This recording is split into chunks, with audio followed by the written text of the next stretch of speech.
My name is Mark Keaton, and up until November 10th, 2012, the worst day of my life had been earlier that year, on May 3rd. That was the day I came back early from a conference and found my wife of 7 years, Laura, in bed with Steve Carter. I'll get to what happened on November 10th later, but Laura's betrayal didn't exactly knock me off my feet. She hadn't been satisfied with me or our life for a while. The recession hit us hard, and we were barely hanging on to the house. Its value had dropped below what we owed. Laura was ready to give up and sell, but I was determined to push through. She'd been the one who insisted on buying the huge place, and now, almost everything we made went to the mortgage. Ever since Christmas, when she wasn't happy with the gift I'd gotten her, things had been rough. Nothing I did made her smile anymore. The only bright spot in my life was our daughter, Emma. Her laughter when I came home was a stark contrast to Laura's coldness. Honestly, marrying Laura had been a mistake from the start. We were both reeling from broken relationships and rushed into marriage because, at the time, it seemed like everyone around us was settling down. Despite that rocky beginning, I truly fell for Laura, especially after Emma was born. Some couples break apart after having kids, but I thought we were getting stronger. I guess I was wrong. Laura either hid her feelings well or was living a double life because up until last fall, I thought we had a solid marriage and a happy family. Foolish me. I told Laura I'd be home from my trip on Friday, but I decided to surprise her and came back a day earlier. Laura only worked mornings, so she was free in the afternoons while Emma was at school. As I drove down our street, I saw a car I didn't recognize parked in front of the house. That was sloppy of her, but we didn't know many of the neighbors, and several houses on the block were vacant due to the downturn. I walked into the house without being quiet because the noise from the bedroom drowned out everything else. For a moment, I just stood there. I pulled out my phone, snapped a few pictures, and felt this heavy sadness as the realization hit me. My marriage was done. There was no way to salvage it after this. On top of that, I had to deal with the fact that our financial mess was about to get worse, and I'd be a part-time dad. The thought of not being able to hug Emma every day was unbearable. That hurt more than losing Laura ever would. When Laura saw me, she screamed, "What are you doing here, Mark? You weren't supposed to be home." Stunned, I didn't react well. I grabbed her by the arm, pulled her close and hissed, "You have the nerve to ask why I'm here? You're in our bed with that loser, and I'm the one out of line?" I didn't even notice Steve coming up behind me during all the yelling. He must have called 911, and before I knew it, the cops were at the door. Steve, wrapped in a blanket like a coward, greeted them, and they stormed into the bedroom. Seeing I had grabbed Laura's arm, they immediately cuffed me. A few days later, after posting bail, I found out that Laura had emptied our accounts and disappeared with Emma. I returned to an empty home. By Monday, when I went back to work, a process server was waiting. Laura had filed for divorce, accusing me of being emotionally and physically abusive. I countersued for infidelity, but it didn't help. The court gave Laura full custody, and I was stuck paying both child support and alimony. We sold the house, but it didn't cover the debts. At least I still had my job. My life was a train wreck, though. If it hadn't been for Emma, I would have left town altogether. One bit of relief came when the assault charges were dropped. I started spending way too many nights at Pete's bar, listening to other guys go on about how they wouldn't have let things happen the way I did. Some said I was weak for letting another man take my wife. After hearing the same insults too many times, I changed bars. But the anger simmered. I was getting disrespected at work, ignored by my friends, and the advice from those drunk idiots started creeping into my mind. One Sunday, while I was at my parents' place with Emma, I confided in my dad over a cup of coffee. I told him how powerless I felt. He looked shocked but broke the silence. "Mark, are you thinking about revenge?" he asked. "I don't know, Dad," I admitted, "but I feel like I've got to do something." "Revenge is a tricky thing," he warned. "It fills a hole for a while, but then it comes back to bite you. It can spiral out of control. You hit back, and then they hit harder. Ask any gang member in Chicago how well revenge works out." My dad was the kind of guy who thought things through before acting, and I usually followed his advice. But I didn't want to be the guy who just got walked over. "Mark, I'll be disappointed if you go down that path. I raised you better than that. Let it go. Violence rarely solves anything." Despite my dad's words, one Saturday night, my anger got the best of me. As I was leaving a diner, I saw Laura and Steve across the street, coming out of a fancy restaurant. They kissed while waiting for the valet, and then an expensive BMW pulled up. They got in, and as it drove off, I could see Laura's head dip down into Steve's lap. I stormed to my beat-up old truck, cursing and punching the steering wheel. When I finally calmed down, I started the engine. The truck, the only thing I could afford now, sputtered to life.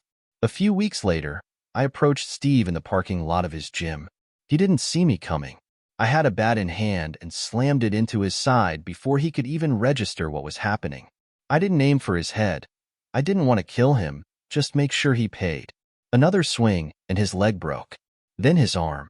As he tried to protect himself, I swung one last time, hitting him in the gut. Someone yelled that they had called the cops, so I took off, ditching the bat and the hoodie in a dumpster a few blocks away. The next time I picked Emma up, Laura straight up asked me, "Did you attack Steve?" I just smirked. No confession, no denial. I was the number one suspect, and the cops questioned me multiple times. I didn't have an alibi and just told them I'd been home alone. There were no witnesses, and the bat was gone, so all they had was motive. Then one of the guys from Pete's bar got himself into trouble and decided to rat me out, hoping to cut a deal. I had bragged about it, but the drunk was lying through his teeth. The cops and the DA didn't seem to care much, though. I was charged with aggravated assault and attempted murder. With what little money I had left, I was assigned a public defender. The DA's case rested on circumstantial evidence and that drunk's false testimony. In the end, the jury found me not guilty of attempted murder, but convicted me of aggravated assault. I couldn't argue too much. I had hit Steve with the bat. There was one thing that worked in my favor, though. By the time sentencing rolled around, about 3 months after the attack, Steve had mostly recovered from his injuries. The judge gave me a lighter sentence than expected, 5 years in medium security prison. Now, what happened on November 10th was worse than catching Laura with Steve. That was the day I had to submit to my cellmate, Ronald, Iron Ron Young. I'm not gay, never had any interest in men, but in that place, it didn't matter. Ron made it clear, comply or die. I ended up with a broken nose, no front teeth, and 2 black eyes. But the worst part wasn't the beating. It was becoming Ron's prison property. There were some twisted benefits. Since I was Ron's, the other Aryan gang members left me alone, and I was protected from other groups. But what kind of system forces people into that kind of hell? I get it, I was there to serve time for my crime. But why do we as a society turn a blind eye to the physical and sexual abuse in prisons? I didn't hurt anyone sexually, so why was I forced into this just to stay alive? It's hard getting updates from the outside while locked up. After 6 months of sending letters, my mom finally visited. My dad refused to come, still too angry, but Mom came, not out of sympathy though. She came to vent. Laura had married Steve and moved to Arizona. They didn't even let us say goodbye to Emma before they left. Whenever I called, Emma was never allowed to come to the phone. My only grandchild, and I hadn't spoken to her in months. Mom told me she'd beg Laura's parents for a chance to talk to Emma, but they just laughed at her. I never cheated on Laura, Mom. She's the one who betrayed me, not the other way around, I said, pleading for her to understand. I told her that all the letters I'd sent to Emma came back unopened. I was working with a prison attorney, hoping to get the judge to allow me some kind of communication with my daughter. After that visit, Mom softened. She realized how much I was suffering and started showing me some compassion. She even promised to visit more often. I didn't tell her the worst parts of my prison life, though, and she didn't ask. Those 5 years were brutal. I didn't come out a better person, that's for sure. I didn't find myself or learn any valuable skills like they say happens in movies. During my first year as Ron's cellmate, I focused all my rage on getting stronger. I spent every spare moment in the gym, pouring my anger into the weights. I hated Ron, hated Laura, and hated Steve. By the time Ron got bored and found a new target, I was 210 pounds of muscle on my 6'1" frame. Once I wasn't under Ron's protection anymore, the other gangs tried to come for me. The first time, there were 2 guys. They beat me pretty badly, but I sent both of them to the hospital before they took me to solitary for a month. Unfortunately, My first parole hearing was scheduled during that month, and it wasn't rescheduled. I had to wait another 2 years before I got another chance. When I finally sat in front of the parole board, I struggled to keep it together. One smug member looked down at me and asked, "Why haven't you ever apologized to your ex-wife for how you treated her?" That did it. I couldn't hold back the years of anger anymore. I was married to Laura for 7 years, and I never once laid a hand on her. She cheated on me in our bed. One stupid decision, attacking her lover, ruined my life. I had to submit to another man to survive in here, and I've fought off attacks almost daily. The justice system let her lie about me, take everything I had, and it even kept me from hiring a decent lawyer. I haven't spoken to my daughter in 5 years because of her, and my lawsuit against her went nowhere. Needless to say, I didn't get parole. I served the full 5 years, and still no word from Emma. When I finally got out, I didn't have much to my name. I took a job loading trucks, making just above minimum wage, enough to keep a roof over my head. But I had other plans. During the day, I worked on my computer, crafting an online persona, Amy Carson, a widow running a shelter for abandoned pets. I set up a fake website called Paws and Claws Rescue, collecting donations. With thousands of email addresses and some slick marketing, I managed to pull in $21,000 in just 2 months. Enough for my real plans. That's when I met Candy Sweet. It had been over 6 years since I'd been with a woman, and I wasn't going to waste the opportunity. She was sitting on a bar stool, legs crossed, looking like a vision. I had a clinic certificate in my pocket and $700 cash, enough for a night with Candy. As I approached her, I noticed she wasn't wearing a skirt, just slacks. Turns out, she wore pants to hide her prosthetic leg, something a few clients complained about to get a discount. Didn't bother me, but I didn't mind saving a few $100 either. I ordered a shot of bourbon and sat next to her. The guy sitting to her right gave me a nasty look.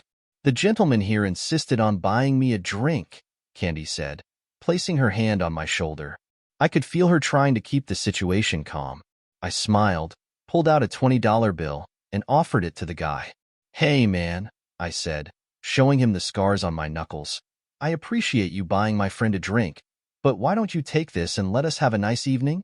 He smirked, took the $20, and said, "Can't blame a guy for trying. Have a nice night." He walked away, and Candy smiled at me. "Thanks for being a gentleman," she said. "Where'd you learn how to handle things like that?" "It's a long story," I replied, not wanting to dive into my past. "And I've heard it's best not to ask too many questions in your line of work. Let's just enjoy the evening." When the bartender set down my bourbon, I took a long sip, letting the warmth settle in. He said, "It's on the house." "Thanks for handling that so smoothly," the bartender added. "We had a fight break out here last week that cost me $400 in damages. No chance I'll see a penny from the drunk who caused it, and my insurance didn't cover all of it." I raised my glass to him in thanks and took a sip. He poured a good one. Candy and I finished our drinks, nodded a quick goodbye to the other guy, and stepped out into the cool night air. "I have a room next door," I said. "Do you want anything to eat before we head over?" "No, I'm good," she replied. "Maybe later we can order pizza or Chinese. Your money, your choice." I smiled and took Candy's hand, leading her toward the hotel. In the elevator, I couldn't stop grinning. "What?" she asked, noticing. "You're just so damn beautiful," I said. When we got to the room, things happened fast. Afterward, we lay there, catching our breath. I glanced over at her, still amazed. She caught my look again. "What?" she asked, amused. "I wasn't expecting it to be that good, or for you to enjoy it as much as you did." Candy laughed softly. "Well, I am a professional, you know." Her laughter wasn't mocking. I felt strangely at ease with her, even though I'd never paid for this kind of thing before. "Honestly," I confessed, "I thought you'd have to pretend, but you didn't seem like you were faking it." "Thank you." "You're welcome," she smiled. "Now, do you want to order some food?" We ordered Chinese and took a shower while we waited. It was then that I noticed her prosthetic leg for the first time. Metal, just below the knee. She caught me looking and raised an eyebrow. "Does it bother you?" she asked, almost daring me to say something rude. "Actually, no," I replied honestly. "It's kind of impressive. When we walked here, I didn't even notice any limp." We made love again and eventually fell asleep. The next morning, as we showered again, I glanced at her leg. She sighed and said, "Motorcycle accident." "What?" "My leg," she explained. "Everyone wants to know how it happened, but you were too polite to ask." "I figured I wasn't supposed to get personal," I said. "But now that you've brought it up, what happened?" She leaned against the wall and shrugged. "His name was Randy. He got himself a new bike, thought he was a great rider. I was dumb enough to go along for the ride. He started showing off, lost control, and we went down hard. I lost my leg." "What about Randy?" I asked. "Neither of us wore helmets, another genius move. He hit his head on a lamppost, went into a coma, and a week later, they turned off the machines. I know I sound cold, but he's the reason I lost my leg. He didn't have insurance, so I had to cover all my medical bills. That's why I do what I do." I shook my head. "That's awful. Your parents?" "Yeah, they cut me off when they found out what I was doing to make ends meet. Didn't want a prostitute for a daughter," she said, bitterness creeping into her voice. "There are worse things," I said, thinking about my own life. "Like my ex-wife, for example." I told Candy about Laura, about how she'd betrayed me and taken Emma. Candy shook her head. "Your ex is worse than me, that's for sure. Bigger whore than I'll ever be." I laughed, probably for the first time in a long while. It felt good. "You hungry?" I asked. "Let me buy you breakfast." "Sure," she smiled. "But after that, I've got to get to class. I'm not going to do this forever, you know?" I understood now why guys sometimes fall for women like Candy. She was smart, funny, and beautiful. But let's be realistic. She's an escort, and even if she wasn't, what did I have to offer any woman? The next day, it was time for the second part of my plan. I met up with Jan Price at a downtown diner. Jan was an outside liaison for a black prison gang known as the Brotherhood. Jan and I struck a deal, but I had one condition. When they got to him, my name and a man named Johansson's had to be whispered in his ear as he died.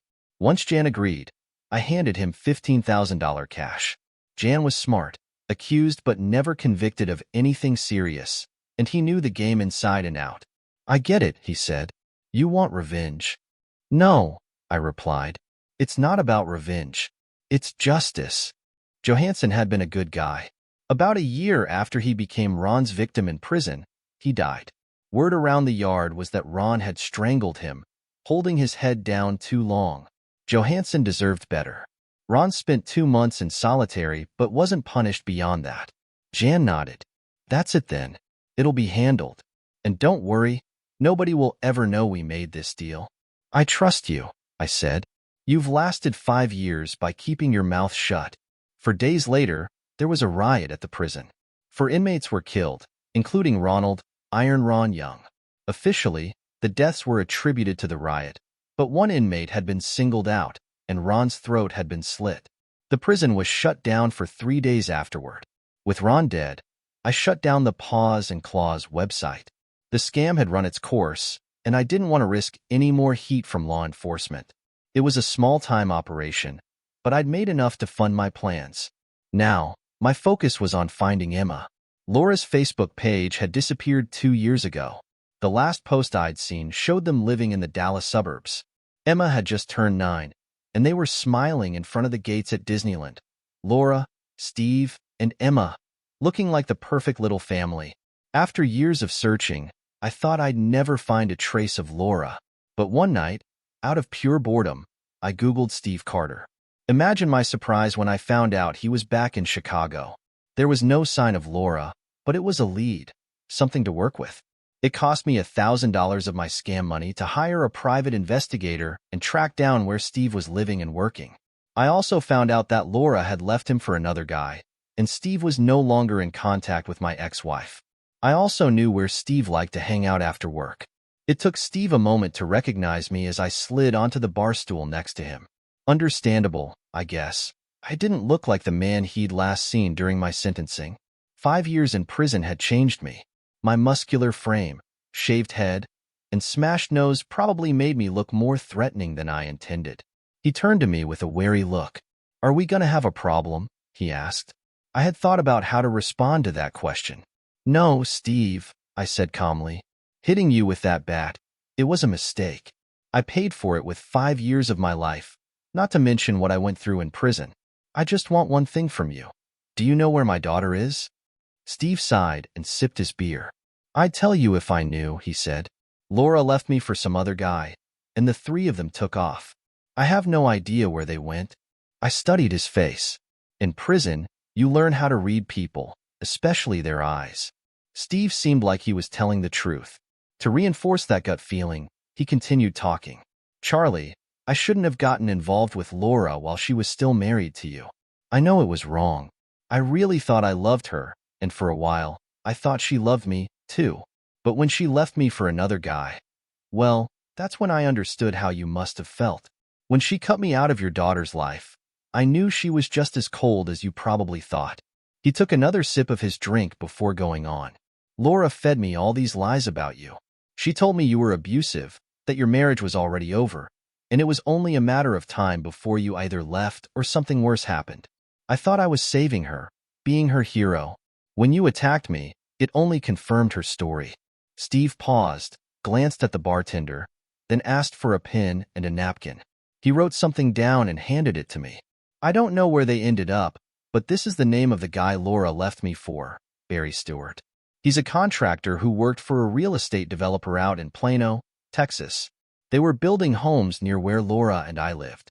I have no idea how they met, but I found out when I came home one day, and a neighbor called me, saying she saw Laura packing his truck. By the time I got there, they were gone. The police came, but there wasn't much they could do. Our bank accounts were cleaned out, and I was left with nothing but a note saying goodbye." Steve's face twisted with bitterness as he spoke, and I could tell he still held a grudge, not just against Laura, but probably against me too. All I wanted was to see my daughter again. I thanked Steve for the information, bought him a beer, and left the bar, wondering what my next step should be. Steve had spent thousands trying to track down Laura after she vanished, but came up with nothing. Why should I waste my time and money doing the same?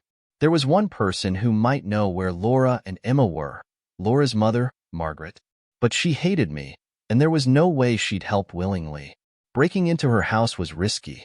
If I got caught, I'd be headed right back to prison. But I was desperate. Margaret Turner was predictable. Every Sunday at 9 a.m., she was at church, without fail.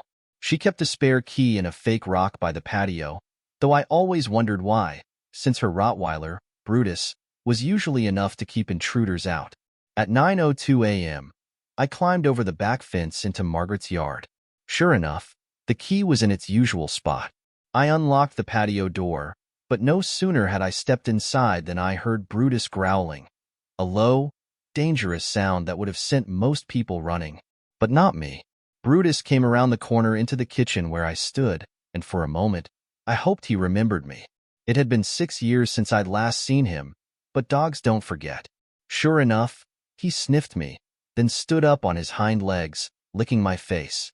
He remembered the guy who'd picked him up from the shelter, trained him, and always brought him treats. While Brutus was distracted, I grabbed a treat from the jar on the counter and tossed it onto the floor. As he scrambled after it, I started searching. The kitchen hadn't changed since Margaret's husband, John, died nearly a decade ago. I found a computer on the desk where Margaret paid her bills. I turned it on, and after a brief pause, it prompted me for a password. I thought for a second, then typed in John 3:16. The computer booted up. As I waited, I rifled through some drawers and found a stack of letters. Jackpot. The return address on one of them read El Paso, Texas. That was where Laura had been living. I plugged in a flash drive and copied everything: photos, videos, email folders. Once I had everything I needed, I shut down the computer, scratched Brutus behind the ears, and quietly slipped out the way I came. I spent the rest of that Sunday watching videos and scrolling through pictures of Emma. She had grown up so much, taller, more mature. She was beautiful, and it broke my heart that I had missed so many years of her life. I felt like a fool for missing all those years of Emma's life. From the letters and emails I found, I learned that Laura and Emma now went by the last name Turner. Laura was living with Barry Stewart in El Paso, but they weren't married. Emma was already in 5th grade. The following Monday, I took that information and handed it over, along with a $500 deposit, to a private investigator in El Paso. By Tuesday, he confirmed that the address and details were current. I knew where my daughter was. Tuesday morning, after working the night shift, I decided to visit my parents. Though my mom had come to see me in prison, I hadn't seen my dad since my sentencing. The last time I saw him, he'd looked at me with nothing but sadness and disappointment. Now, as he stood in the doorway, I wondered if he'd even let me inside. "Hi, Dad," I said, nervously. He didn't hesitate. He opened the door wide and pulled me into the house. Looking me in the eyes, he hugged me tightly. "Mary, Mark's home," he called out to my mom. She rushed in, hugged me too, and before I knew it, we were all sitting down together, just like we used to. "Would you like some coffee?" my mom asked. "Yes, please," I replied, sitting at the same old kitchen table where I'd eaten countless meals as a kid. Mom and Dad weren't the only ones who liked routine. Margaret Turner had hers, too. I had broken mine, though, and now I needed their help to fix things. "Mom, Dad," I started, "I need to apologize for everything. I'm sorry I let you down, and I'm sorry I didn't listen to you when you warned me about seeking revenge. I let a bunch of idiots convince me to make terrible choices." Mom hugged me again, and Dad placed his hand on my shoulder, giving it a reassuring squeeze. "I know where Laura and Emma are," I continued, "and I want your help to reconnect with Emma.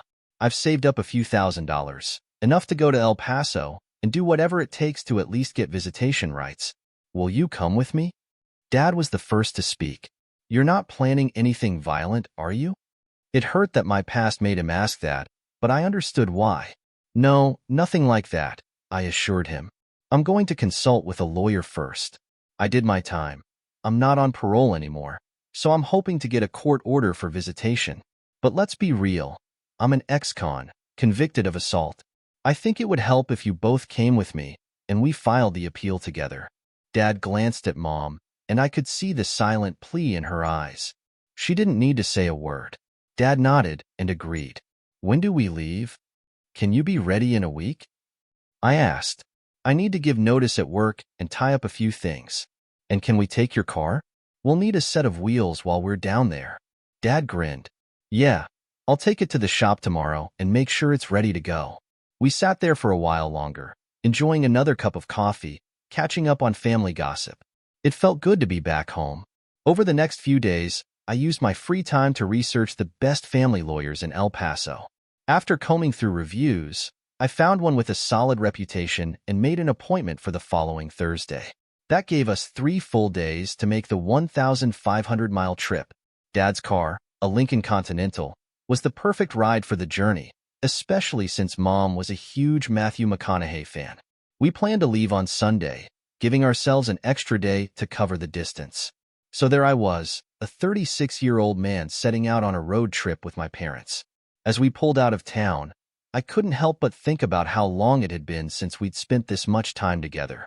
The route was all freeways now, but Dad reminded us that years ago, this stretch of highway had been part of Route 66. As we drove, he shared stories about the past. "When I was 3, my parents drove us out to Los Angeles on Route 66, he said. "Back then, the roads were only 2 lanes, and you couldn't drive more than 400 miles in a day. It took us 7 days to get to California." He went on to explain that my grandfather, who I was named after, had a job waiting for him in LA. One of his army buddies had gotten into the painting business after the war, and with all the new construction, it was supposed to be a gold mine. Unfortunately, Grandma didn't like living in Pasadena, and after a year, they packed up and returned to Illinois. In the end, it worked out for the best. My grandfather became the CEO of an aluminum smelter, doing well for himself, until he was found hunched over his desk, dead of a heart attack at just 58.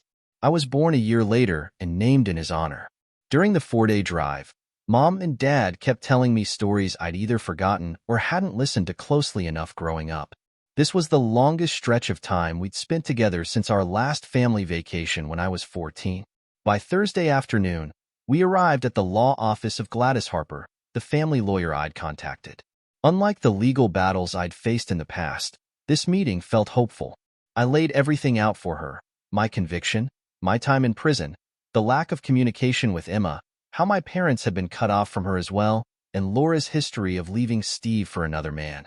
Gladys listened intently, her eyes lighting up when I mentioned Steve's lawsuit against Laura for infidelity and abandonment.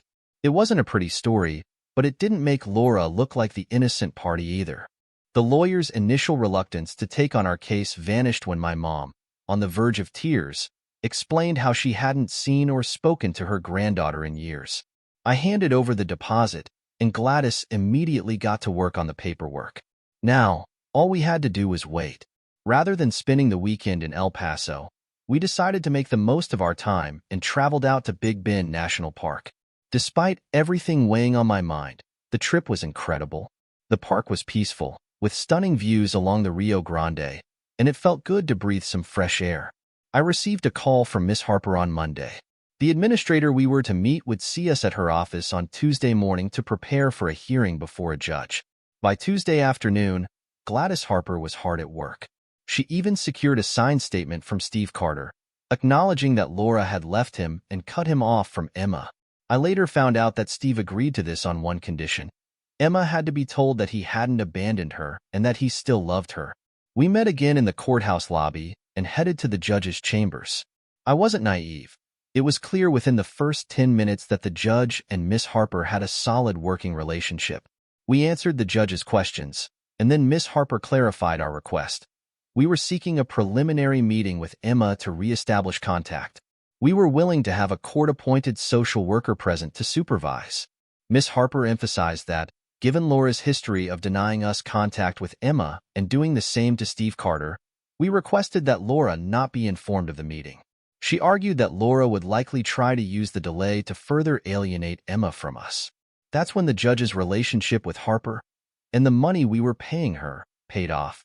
I was floored when the judge granted the request. The meeting was set for the next day. We were to pick Emma up from her school, armed with the judge's order, and accompanied by Miss Harper and a social worker.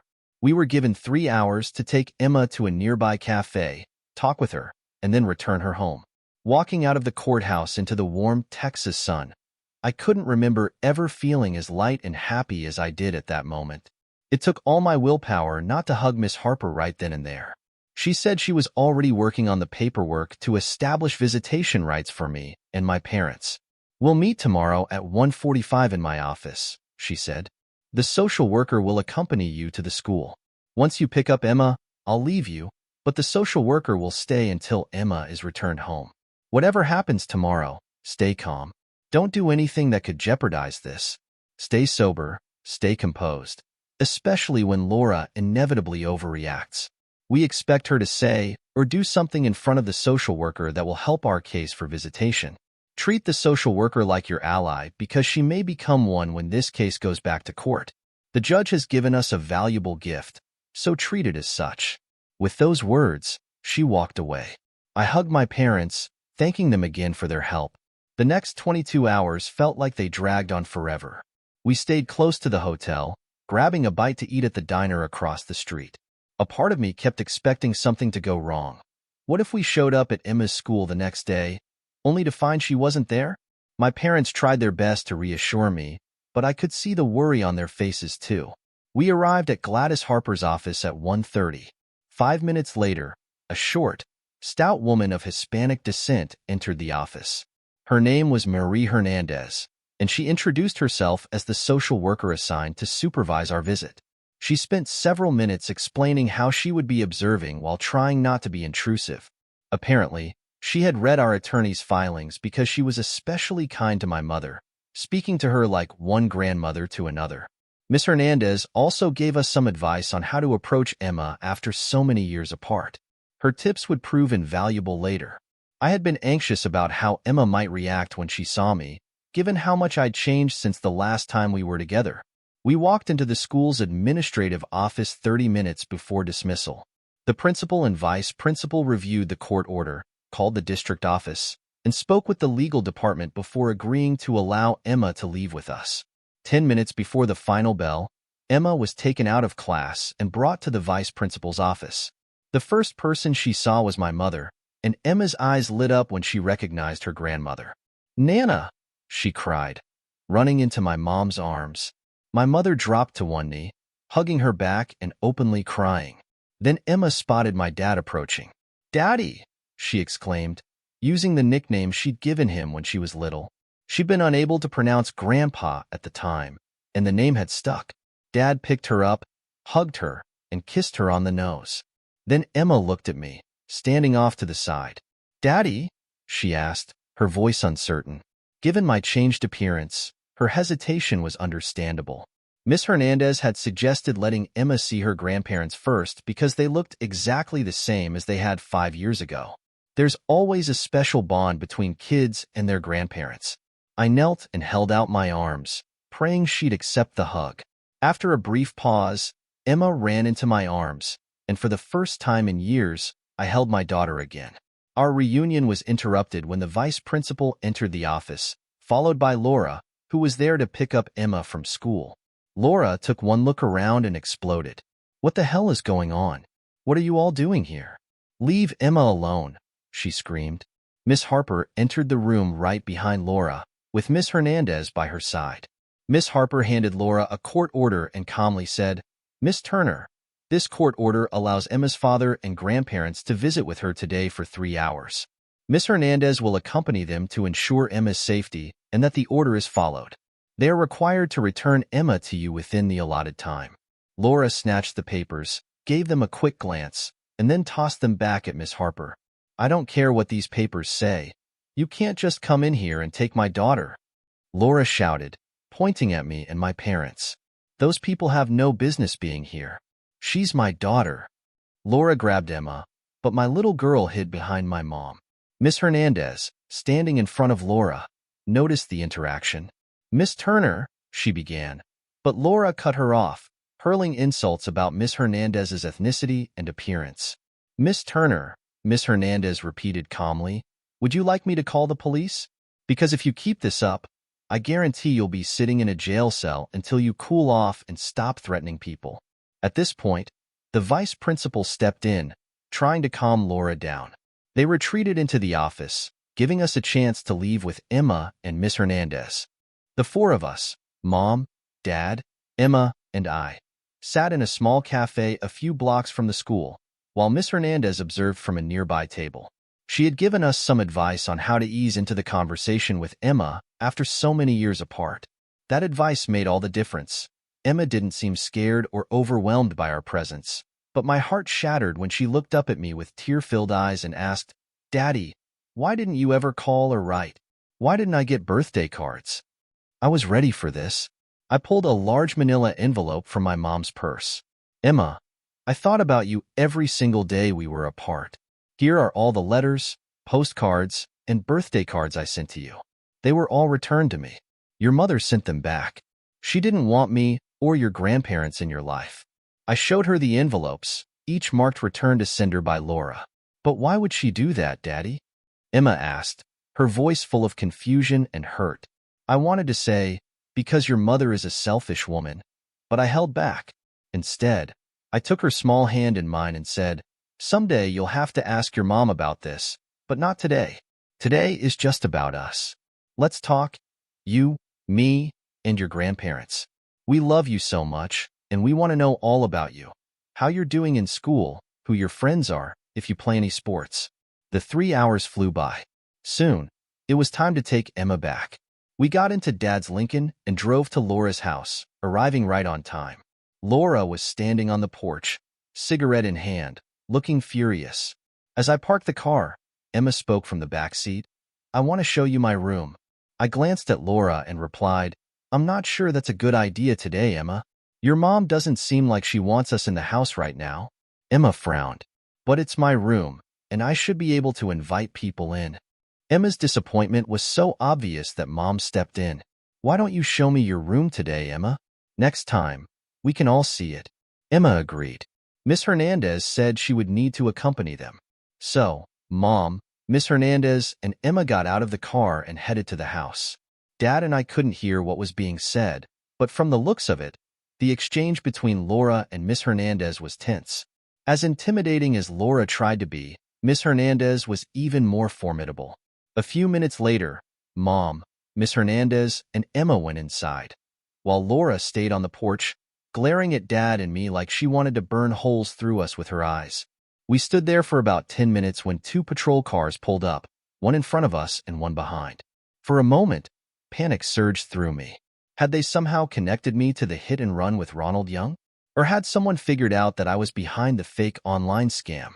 I was so close to rebuilding my relationship with Emma, and now it felt like everything was about to crash down. 4 police officers got out of the cars. To my shock, Barry Stewart pulled into the driveway and ran up to the porch. Miss Hernandez met the police at the front door, and Dad and I watched in disbelief as they handcuffed both Laura and Barry. "What the hell is going on?" I muttered. I wanted to rush out of the car, but Dad stopped me with a firm hand. "I'm going to check things out, Charlie. You stay here." It wasn't a suggestion, it was an order. Before Dad could even get out of the car, Mom emerged from the house and hurried over, getting into the back seat. Barry and Laura were being escorted into the back of a patrol car by 2 officers, while another cop stood on the porch and the 4th went back inside with Miss Hernandez. Moments later, they came out with Emma. "Mom, what is happening?" I asked, confused and worried. "I don't know," she said, shaking her head. Miss Hernandez was looking around Emma's room when she noticed a toy on her shelf. She asked Emma a few questions, and then she pulled out her phone and called the police, asking them to come quickly and bring 2 patrol cars. That's all I know. Just then, Miss Hernandez approached our car. "I'm sorry," she said, "but Emma is coming with me to the station. We need to ask her some questions. Call Miss Harper and have her meet us there. Emma will probably stay with social services until everything is sorted out." "What exactly needs to be sorted out?" I asked, my voice tense. "What's going on?" "We're not sure yet," Miss Hernandez replied. "I don't think Emma has been physically harmed, but we found some concerning items in her room, and the police need to investigate. In the meantime, she'll be safe with me. Please be patient and trust that we're doing everything to ensure her safety. I only care about Emma's welfare," I told Miss Hernandez as I handed her the phone to call Miss Harper. It took 3 weeks, but we eventually got the full story thanks to Gladys Harper's expertise. Everything worked out in our favor. When Miss Hernandez found the stuffed animal on Emma's shelf, she recognized it as a remote camera. She called the police, and the camera was enough to get a search warrant. Barry's computer held all the incriminating evidence. As it turned out, Laura didn't know about Barry's spying, but that didn't matter much. Laura's derogatory remarks toward Miss Hernandez at the school also didn't help her case. Judge Torres tried to remain impartial, but it was clear that Laura's behavior wasn't doing her any favors. Miss Harper built such a strong case that Laura wasn't even given visitation rights. 2 months after arriving in Texas, we were leaving in Dad's car, with Emma buckled into the seat next to Mom. Emma and I moved into my parents' house for almost the entire first year. Following the therapist's advice, we treated Emma carefully, helping her adjust to the new situation. As part of the healing process, we even allowed Steve to attend Emma's 11th birthday party. Forgiveness was one of the therapist's recommendations, which also meant allowing Laura's mother limited access to Emma. These steps kept me on edge, but after a half-hour conversation with Emma's therapist, I agreed that it was the best thing for her. The hardest part came when Laura moved back to the city. We allowed Emma to visit her mom a few times at her grandmother's house. Then one day, Margaret Turner called me. "I hate to do this, but I have to tell you. Laura says terrible things about you and Hank. I can't believe I raised someone like her. It breaks my heart, but I don't want you to shut me out of Emma's life. I don't think Laura should be around Emma anymore." That was all I needed to hear. We went back to court, and Laura lost all her rights to Emma. It was an ugly scene, with Laura swearing and threatening all of us, including Emma and her own mother. She had to be escorted out of the courtroom by her embarrassed attorney. Our lives were beginning to resemble a bad episode of The Jerry Springer Show. Laura refused to obey the judge's orders. She showed up at our door at random hours, ignoring the restraining order we had served her. She'd bang on the door if we didn't answer, and even after spending a weekend in jail, nothing changed. When the police proved ineffective, I resorted to another tactic. Once again, I sat across from Jan Price at a downtown diner. Leaning on her costs $1,000. $2,000 means physical impact. 10 is permanent, Jan said, laying out the options. "I don't want her hurt. Just get her to leave," I told her. Okay, Jan replied. We'll politely ask her to leave town. Jan took the envelope and left. I wasn't surprised when I learned that, 2 weeks later, Laura had gone back to Texas. A year later, I was shocked to hear she had moved back in with Barry after he was paroled. The last I heard from Margaret was that they had fled to Nicaragua after Barry skipped out on his parole. I spoke to Emma's therapist about Laura.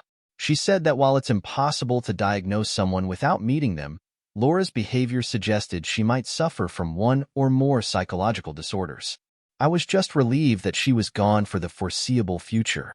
During all the drama, I discovered I had developed a marketable skill during my time in prison: computer work.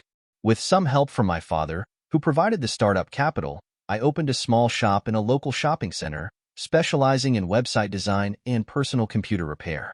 No reputable firm would hire an ex-convict to handle sensitive information, but running my own business worked. Few of my clients ever did background checks, and I played it straight. I made a decent living, earning $50,000 to $60,000 a year, enough to pay for rent and provide for Emma and me. It's been 4 years since everything settled down. For the past 3, Emma has been jogging and cycling with me. She's becoming an excellent middle-distance runner, and the high school track coach already has his eye on her. Next year, Emma will likely compete as a sophomore. Last Saturday, Emma and I spent the morning biking and running a fun run in Crystal Lake, a 2-mile bike course followed by a 10K run. We stayed together throughout the bike portion, riding behind a woman with a prosthetic leg who pedaled fast despite the challenge. Emma admired her courage and mentioned how amazing it was to compete with such an obstacle. Of course, this woman reminded me of Candy, now known as Casey, but with short brown hair and a different type of prosthetic leg. I didn't focus on her face as we passed, but the memory of that night with Candy briefly crossed my mind. It was embarrassing, especially since I was with my daughter at the time. We switched from biking to running, and 42 minutes later, as Emma and I approached the finish line, the woman passed us and finished just ahead. Emma, never shy, walked up to her while we were catching our breath and introduced herself. The woman graciously accepted Emma's outstretched hand. That was amazing, Emma said. Thank you, the woman replied, still catching her breath. They continued talking while I hung back, not wanting to interrupt. Emma has always been the type to make friends easily. Lately, she's been encouraging me to meet new people, even trying to get me to strike up conversations with women. After a few minutes, they turned toward me. I recognized her face immediately. It was one I could never forget. Emma smiled as she introduced us. This is my dad, Charlie Keaton. Dad, this is Casey Sweeney. Candy, now Casey, looked at me, and while she didn't recognize me at first, something flickered in her eyes. Nice to meet you, Casey, I said, shaking her hand. Dad, Emma chimed in. I told Casey we'd stop at that place on the river where you like to eat. Casey hesitated. Maybe I should let you two have some father-daughter time. Casey, that's very kind, but we've been spending the whole week together. I think Emma would enjoy the company for a change, I said, smiling. Please, don't disappoint her or me. Join us. Are you sure? Do I need to beg? If I don't, Emma will, I joked. Emma grinned. Please come with us. Casey smiled back. Okay, I'll meet you there. As Emma and I packed up our bikes, I silently hoped Casey wouldn't flake on us and that she'd show up at the restaurant. To my relief, she did. For the next half hour, while I sat at the table eating a burger and drinking a beer, Emma and Casey chatted like old friends. Emma was especially excited to learn that Casey had graduated from the Art Institute with a degree in photography, Emma's favorite subject. The Art Institute is her favorite museum in Chicago. I spent some time eavesdropping and learned that Casey works for a marketing company as a product photographer for online catalogs. Most small retail stores that don't have their own staff use an agency like the one Casey works for to create their website content. Their conversation was interrupted by a young man asking Emma if she wanted to join him and his friends in a game of beanbag toss. Emma turned to Casey and me, asking if it was okay to go. Sure, I said, smiling. It'll give me a chance to talk to your dad, Casey added. Emma grinned and left with the young man, and I watched her go, glad I could still keep her in sight. You've got a lot of work ahead of you, Casey said, nodding in Emma's direction. She's already a beautiful young woman. Yes, but she's got a good head on her shoulders. I trust her, I replied. And thank you for joining us today. I didn't know what to expect when you recognized me back at the race, but I'm glad you did. I don't remember Emma getting attached to someone as quickly as she has with you. Casey smiled. I want you to know something, she said. Back when I was in the business, I didn't react to men the way I did with you. The way you treated me that night at the bar, with respect, it was different. Why didn't you ever call me again? I hoped you would. I decided to be honest with her. I had to focus on my reunion with Emma first. When that turned into me becoming a full-time single parent, I put everything into our relationship and Emma's well-being. I'd just gotten out of prison, and honestly, it would have been easy to fall for you. You were beautiful and kind, but I had to focus on being a good dad. And you didn't want to fall in love with with someone like me? She asked, her voice soft. Please don't put words in my mouth, I said gently. And don't think that way about yourself. She looked away for a moment, then back at me. I'm sorry. I'm not in that line of work anymore. Since I got this job, I've been able to support myself, and I quit the day I was hired. My medical bills are paid, and I got a new leg. I smiled. That's great to hear. How are your parents doing? I remember you saying you were estranged from them. You have a good memory, she said, her expression softening. My mom talks to me now, but Dad, he still struggles with it. He says he would have rather mortgaged the house and emptied his 401k than let me sell myself, but I couldn't do that to them. It's been 3 years since I left that life behind, but Dad still wants to forget those years ever happened. Casey and I spent the rest of the hour talking about Emma and work. When Emma came back to the table, it was time to leave. Can Casey come over for dinner next weekend? Emma asked with a big smile. All I could think about was how lucky I was to have such a smart, thoughtful daughter. Dinner next weekend sounds like a great idea, I replied. That dinner started a series of weekend dinners, then dates, and eventually a romance. Casey and I have been dating for a little over a year now, and I've been thinking about proposing. Emma is all for it. She loves Casey, and they've become best friends. Before I propose, though, I'm planning to ask her father for his blessing. I'm hoping that will help bridge the gap in their slow reconciliation. Her dad, like many men, wonders why Casey's past doesn't bother me. Some might say I'm crazy for wanting to marry a former escort and bring her into my daughter's life. But let me tell you a story. 2 years before that race day in Crystal Lake, I was dating a nice woman, and things were getting serious. One day, she asked how I lost my 2 front teeth. I decided to tell her the whole truth, including my time in prison and what I had to do to survive, though I left out the details of my hit on Ronald Young. Shortly after that, she became unavailable for dates and eventually any contact. The message was clear. She couldn't handle a man who had done what I did just to make it through a prison sentence. When things got serious with Casey and we became exclusive, I knew I had to tell her the truth. I wasn't sure how she would react, but I laid it all out there and let the chips fall where they may. After I finished telling her my story, Casey looked up at me with those piercing blue eyes and said something I'll never forget.